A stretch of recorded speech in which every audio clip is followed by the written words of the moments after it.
Good evening, everyone. And today we have with us Devapriya from EY. She is working as a risk consultant, and this is Aditya Shah. I am a community leader at Romero Mentoring and also an equity research analyst. Thank you so much, Devapriya, for taking out the time to connect with us and speaking about your journey and your experiences. How are you doing today? Pretty well. Yeah, that's great. So let's just get started and dive into the questions. So the first question is, please, if you will, can you walk us through your journey so that the audience also knows your background and has a little bit of context about everything which we're going to talk about further. Yeah, for sure. Perfect. So I'm currently a technology risk analyst at EY. Before this, I was studying finance and data science at NYU Stern. I graduated May of 2020. Apart from that, so since I'm pretty new to the professional industry, I've mostly worked in different industries with internships. So across my college career, I've gone through areas from advertising to social impact consulting to sales and trading. And of course, like research at Romero Mentoring. So pretty wide variety of background, but definitely learned a thing or two from all of them and kind of helped me get where I am today. Okay, that's great. I mean, you have had a bouquet of experiences before, committing full time to EVA as a consultant. So, I mean, the immediate question that comes to mind is, why did you choose to pursue a career in consulting and not any other field like advertising or sales and trading, which you had previously done? Yeah, for sure. I think when I went through all of the different internships, I kind of picked something in the industry that I didn't particularly like. And I think like every experience might not give you exactly what you want or like help Mhm. you decide exactly what you want to do, but might help you weed out things that you might not want to do. So it's kind of the process with which I landed up at consulting. So like with advertising, I knew it was a little less structured for me. I would prefer something that had a little bit more structure to it, and kind of similar thing for sales and trading, where you work more day to day as opposed to having a more project based approach. And those are two structure and project based approach are two things which consulting gave me. And since I did have a background in finance and data science from school, I thought combining those two with my consulting kind of career would be appropriate, and so that's what I ended up doing. Technology risk consulting kind of was at that intersection, and so here I am. Yeah, I mean that's great. I mean, I'm glad you found what you wanted to do because it's really difficult for people in our generation to understand because there's so many opportunities coming forward to actually pick and choose from what they should do and what they're really interested in. So I'm glad that you Yeah. were able to figure out and choose what you were really interested in. So talking about your work experience at EY, what does your typical work day look like? If you would just want to walk through us with that. Yeah, sure. Yeah. So obviously it's no typical workday. Consultants kind of have a more project-based lifestyle. So like every day, not every day is different, but like every project cycle tends to be different. So for me, like currently, most of my day is around client meetings. So we kind of walk them around the different controls or the different systems that they're looking at. And we mostly do like risk testing for them. So then we have to first understand the systems before we can help them analyze that risk. Mhm. So most of that is revolved around that, and a couple of hours are around documenting that evidence or like better understanding from whatever support they provide us. And then the third portion is something that not everyone ends up doing, but I think it's really critical, is helping out with internal work. So client work and internal work tend to be separate. So for me, I help out a lot with like process risk and control training. So we're creating a training for people outside our department, and also a couple of like decks for prospective clients. So that's more business development work. So yeah, like time is kind of divided between these three Yeah, I sides. mean, it seems like a really busy work day. Mm-hmm. You know. So before you, I mean, as you were recruiting for particular job opportunities, how was your recruiting process?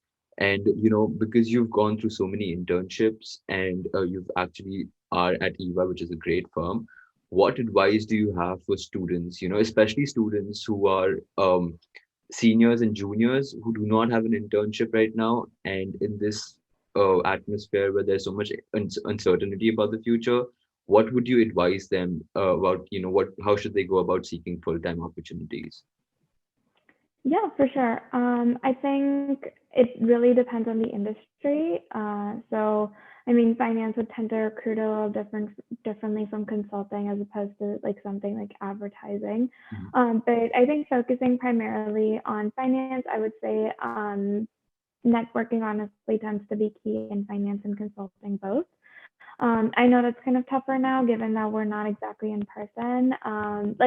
Which is exactly the problem I'm having, like with networking at work as well. Mhm. But I would still like highly encourage people to reach out. And now that people are at home, like earlier people would have to take out time after their work day to go for a coffee chat. But I think it's kind of easier now where people can just pick up the phone, Mhm. or literally like Zoom calls are much more prevalent now.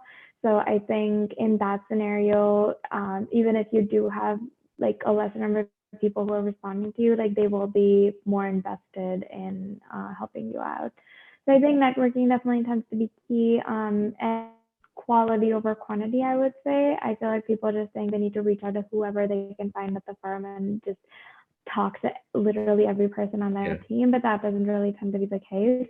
Mhm. Build like one good connection. If they can vouch for you, you're good to go. Okay. Um, so I would highly like recommend quality over quantity. Mhm. And then I think lastly, being organized during your search is really important. I feel like people will just send out like mass emails and then never reach back out or follow up. And I think that tends to be something that a lot of people don't really take care of. So I would say like, create like a Google Sheet, or like create like calendar like invites or like reminders for yourself to send out like follow-ups. So you're not, kind of just sitting there like waiting for the other person to respond. Mhm. So I think those things have definitely been helpful for me in terms of reaching out to people, tracking my progress, and then like ultimately landing an offer. I mean, that's great. I mean, a lot of people, even coaches in our school, multiple schools tell us that, it's networking is a numbers game and you should, reach out to as many people. And if you're not reaching out to 1,000+ members on LinkedIn or something like that, you're getting, coming short of, meeting potential, networks. And I mean, I just think to myself that if I reach out to these many people and the conversation which I have with them is not that great, I mean, is there a really point to reach out to like these such so many people? I just get really confused. So I mean, I'm glad you mentioned that because I'm pretty sure a lot of students like me must have, experienced the same thing. So I mean, it's a really good thing to have some outside perspective other than what school coaches tell you. Yeah, or honestly, yeah, same, similar experience. But I think like once you go through the cycles of it, you kind of understand that like just reaching out to more people isn't gonna do you any good. Like obviously you need to cast a wider net initially to like reach out, because like your response percentage is gonna be like close to like 10 to 20%, which is quite low. Mm-hmm. So that initial reach out definitely is a numbers game, but like after that, when you talk to people, like I would say kind of limit your reach, or because then you'll end up asking the same question to like five Exactly. people on a team, and then talk amongst themselves and be like, that person asked me the exact same thing. Uh-huh. Like it's no value add to Yeah. you or to Hmm. Yeah. I mean, it's completely logical, to go about this process like the way you're explaining. So moving forward, before accepting your full-time offer at EVA, I'm pretty sure you must have gone through a number of questions in your head before committing to EVA full-time. So, what are some of the things which you think students should think about before accepting a full-time offer, so that they at least have can make the most out of the full-time opportunity, make the most out of this opportunity which they have in front of them. Yeah, for sure. I think for me personally, I kind of was set on the industry, so I would say like primarily like know what you're getting into, like whether you actually enjoy it, whether that's something you want to do in the future. And also kind of consider future prospects from not just the company, but the role you're specifically going into. So you might not want to stay in that exact position, like, your entire life. Like that's Mhm. what happens with a lot of like people who go into banking. They Yeah, tend to do banking for a couple of years and then they, you know, move it go to to equity or yeah, something move into like that. private equity or like even strategy consulting, like strategic finance, hedge funds. So yeah, like in that sense, like just make sure that like whatever you're doing, like not just what you're going to be doing in the next 2 years, but potentially what you could be doing within the next 5 years. Hmm. And then I would also say like company culture is a big deal. I would say like you have to be around these people like 40 hours a week. Yeah, You better like the people you're yeah. working with. Um, so yeah, I think that tends to be important. And this is not applicable to consulting because you keep getting rotated on different projects.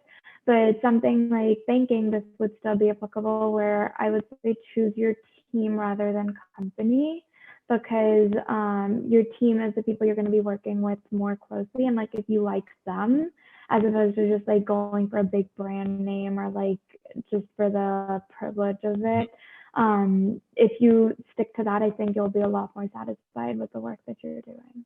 Yeah, I mean, that's great. I mean, because a lot of people just want to work in an investment bank because of external factors, working in a beautiful office. But if you're like stuck in the office at like 3 a.m. and you are miserable, then that building won't count for nothing. Like it won't count for anything.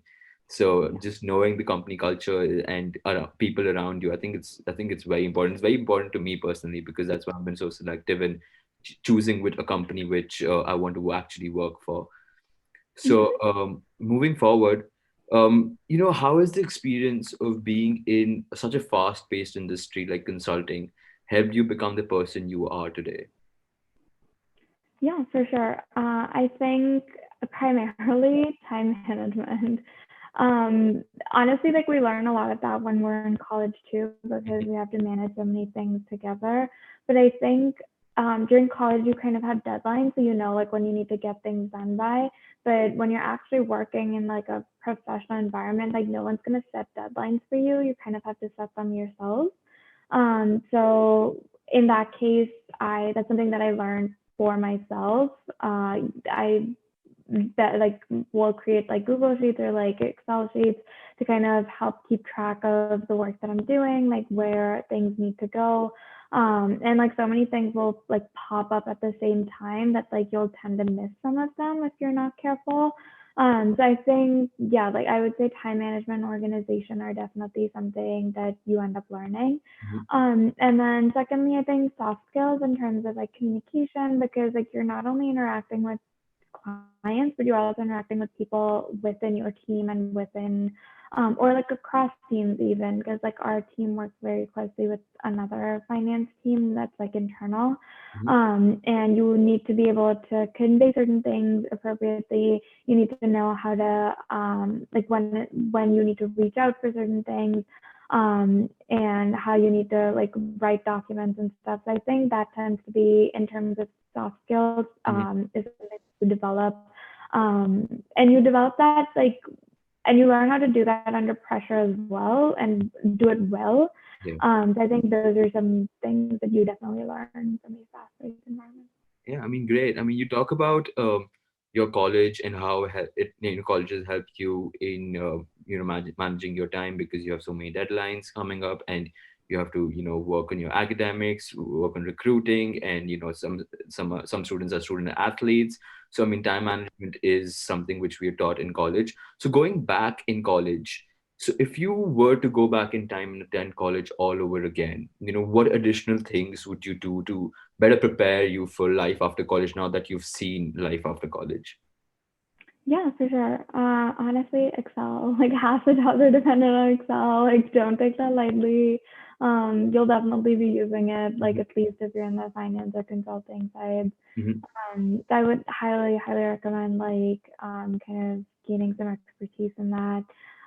But apart from that, like a lot of coding's also in demand right now. So at least getting some basic, taking like a class or two in like Python or SQL, definitely will help you. Like even if you don't become a coder, like just having that knowledge will give you an edge over people around you.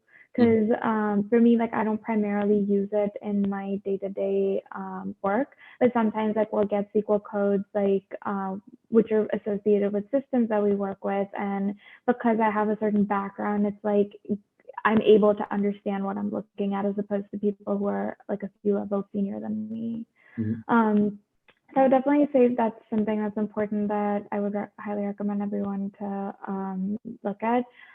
Apart from that, I think like just general like life skills. I feel like those are certain things which are kind of overlooked while you're in college because you're so busy Hmm. gaining like skills, like going to class, like extracurriculars. It took me the longest time how to understand how to do my taxes, and like everyone has to file them. I don't know why it's so like Yeah. tough. Uh-huh. But I would say like figure those things out, like your credit score, like all of those things are Mhm. definitely something that you're gonna need once you're actually like an Yeah. adult and like working a full-time job. And like when you're interning, that's like a great opportunity because that's kind of your like a trial run into Hmm. adulting. Hmm. So if you can kind of figure these things out while you're doing that, it will definitely be helpful in the long Yeah. run. I mean, yeah, I think I'm definitely gonna do whatever you've told me to do. And in terms of Excel, I think my internship at Romero Mentoring kind of helped me a lot in learning some of the things which people in the finance industry actually work on in Excel. So, I mean, going back to Romero Mentoring, how did Romero Mentoring help you in your recruiting process and your career at EY? Yeah, for sure. I think with especially like you mentioned, like with the Excel skills and stuff, I think, and even having that finance background, like when you're actually like interviewing, you're definitely those are things that you're talking about, having that general knowledge or like having worked on certain things that are related to the industry, definitely benefit you. And again, like Excel skills, like I'm currently using them on my job as well. So even though I'm not like exclusively looking at financial statements, like even the other analyses that I'm doing, it definitely comes in handy. Hmm. And I think presentation skills are also a big one because I mean you're presenting in school, you're presenting in like at work, so definitely having those skills, like having built slide decks, having presented in front of other people, and having had questions asked from you Hmm. prepares you for actual meetings or actual presentations that you'll have at work Hmm. or even at internships. Hmm. Yeah, I mean, I completely agree because some of the skills which I've also learned at Romero Mentoring are really, really transferable. Even if I was just, want to, become an entrepreneur or something like financial modeling skills. Even that applies to, medicine students as well. Because what if like later down in the road, like their boss tells them to, prepare a financial model for a particular product that they're going to launch or something like that. So I mean, financial modeling skills, these skills which you learn out here are really, really transferable. So, I mean, you mentioned so many things, you learn so many things like financial modeling, Excel, presentation, communication, networking. So, what part of Romero mentoring did you enjoy the most and you think is the most valuable as a consultant? Yeah, for sure. I think a lot of the skills that I mentioned are pretty transferable, like you said. But I think for me, like the most enjoyable part was definitely connecting with people Mhm. who were not in my immediate vicinity. Because I was working with people from across like different schools, so like it was really interesting because I didn't think I'd be able to do that unless I was like in a larger organization or like actually being present and interning there as I did my junior summer. But I think this gave me that early insight or opportunity into working with people apart from like my immediate team. Mm-hmm. And because you do about like 3 or 4 different projects, so you end up working with 3 or 4 different teams. Mm-hmm. And obviously, everyone's working style is different. So you kind of learn what your strengths are, how you work best, how you communicate best, and how you can understand that with your team members and then leverage everyone's strengths to for the best performance of the team. So I think that was like the most enjoyable. Like I was able to meet people and like work with them. And as consultants, like that's something that we have to end up doing a lot. Like when we're talking to clients, even there's usually not like one singular person you're talking to. Like every time you go back to them with a question or like a request, you get directed to a different team. So having that skill of being able to quickly develop that relationship and also derive the information that you want, I think that was like my favorite part and like my first step into learning those skills. Yeah, I mean, that's great. So last, I mean, I don't want to keep you too long out here because I'm pretty sure you must have had a busy week ahead and you wanted some time off. Mm-hmm. But last question for you is that, what are some of the shortcomings and advantages at the same time of working in the field of consulting? Yeah, for sure. Honestly, some things apply to both, like Mhm. being on different projects, like consulting can either be short or long term, but you'll usually just be on a project for a certain duration and then you'll be moved to a different one. That's honestly great because you get exposure to different areas or like you build skills in different settings. Mhm. But that also tends to be a disadvantage in the sense that like you travel a lot. You have to go to like different client sites. You tend to again you have to build those relationships from scratch every time that you talk to them, as opposed to say if you were working in uh, something like banking, right? Like you would obviously be you in that one office, like talking to basically the same clients. So it's very much structured in that sense. Mhm. And I think another advantage of working in consulting is definitely the soft skills and the transferable skills that you build, because consulting tends to be super broad and there's consulting for everything these days. Yeah. Like if you want to switch from like one type of consulting to the other, if you have the base skills, technicalities are things that can be built or learned over time. So yeah, I think that's pretty much what I think would be like the advantages or Uh-huh. disadvantages. I mean that's great. So with this last question, I think we're going to conclude our session. Thank you so much, Devapriya, for coming and starting a conversation with us at Romero Mentoring. And for the rest of you, please stay tuned for our upcoming videos, and don't forget to check out Romero Mentoring if you want to extend your career in finance. That having said that, I think I'm gonna take your leave. Thank you so much. Thanks.